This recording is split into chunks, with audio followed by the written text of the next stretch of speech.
احمده ونصلي على رسوله الكريم اما بعد فاعوذ بالله من الشيطان الرجيم بسم الله الرحمن الرحيم رب اشرح لي صدري ويسر لي امري واحلل عقدة من لساني يفقهوا قولي۔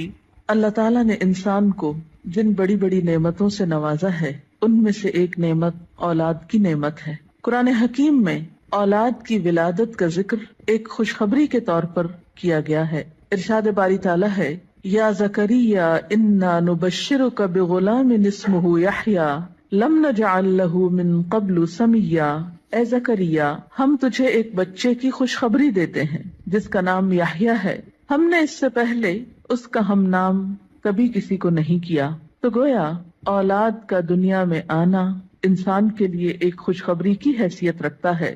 ایک اور جگہ پر اولاد کو دنیاوی زندگی کی رونق اور زینت کہا گیا ہے۔ ارشاد باری تعالیٰ ہے، المال والبنون زینت الحیات الدنیا، مال اور بیٹے دنیاوی زندگی کی زینت ہیں۔ اسی طرح انسان کے لیے اولاد ایک مددگار اور ایک بہترین غمخار کی حیثیت بھی رکھتی ہے۔ اولاد سے انسان کی بہت سی توقعات بھی وابستہ ہوتی ہیں، لیکن اولاد والدین پر سب سے بڑا حق جو رکھتی ہے وہ تربیت کا حق ہے۔ اس لیے والدین کو اس معاملے میں اپنی ذمہ داری کا ثبوت دینا چاہیے، اور قیامت کے دن اس کے بارے میں ان سے سوال بھی ہوگا۔ قرآن پاک میں اللہ سبحانہ وتعالیٰ فرماتے ہیں، یا ایھا الذین آمنوا قوا انفسکم واہلیکم نارا، اے لوگو جو ایمان لائے ہو اپنے آپ کو اور اپنے گھر والوں کو آگ سے بچاؤ۔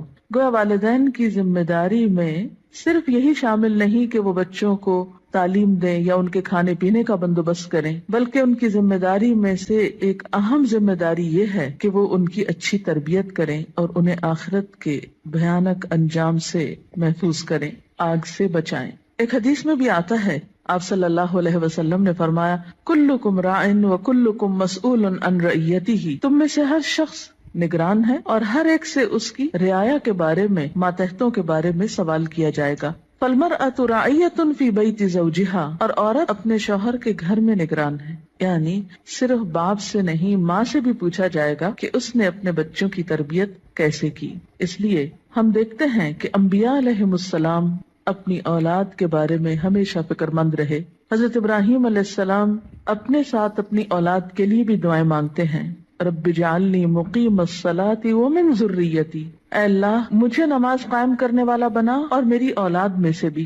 حضرت یعقوب علیہ السلام کے بارے میں آتا ہے کہ جب انہیں موت آئی تو اس وقت انہوں نے اپنے بچوں کو بلا کر کچھ پوچھا۔ قرآن پاک میں آتا ہے، ام کنتم شہداء اذ حضر یعقوب الموت اذ قال لبنیہ ما تعبدون من بعدی، کیا تم لوگ اس وقت حاضر تھے جب یعقوب علیہ السلام کے پاس موت حاضر ہوئی تو انہوں نے اپنی اولاد کو کہا کہ میرے بعد تم کس کی عبادت کرو گے؟ انہیں اس بات کا فکر نہیں تھا کہ وہ کھائیں گے کہاں سے یا رہیں گے کہاں پر، انہیں فکر یہ تھا کہ میرے بعد ان کی عبادت اور ان کی دین پر چلنے کی حالت کیسے ہوگی۔ اس لیے والدین کے ذمہ یہ بہت اہم کام ہے کہ وہ اپنے بچوں کی آخرت کی فکر کریں۔ اس لیے بچے کی تربیت کا اہتمام اس کی پیدائش کے ساتھ ہی بلکہ اس سے پہلے ہی شروع کر دینا چاہیے۔ بچہ جب ماں کے پیٹ میں ہوتا ہے تو اس وقت وہ ماں کے خیالات اور ماں کی عادات سے متاثر ہو رہا ہوتا ہے۔ اس موقع پر والدین کو خاص طور پر نیک اولاد کے لیے دعا کرنی چاہیے، جیسا کہ قرآن پاک میں آتا ہے، رب ہب لی من لدنک ذریۃ طیبہ، اے میرے رب مجھے اپنے پاس سے پاکیزہ اولاد عطا کر۔ پھر اسی طرح بچے کی پیدائش پر خواہ وہ لڑکی ہو یا لڑکا، خوشی کا اظہار کرنا چاہیے، اللہ تعالیٰ کا شکر ادا کرنا چاہیے، اس نعمت کو اچھی طرح قبول کرنا چاہیے تاکہ پھر اس کی صحیح طور پر قدردانی ہو سکے۔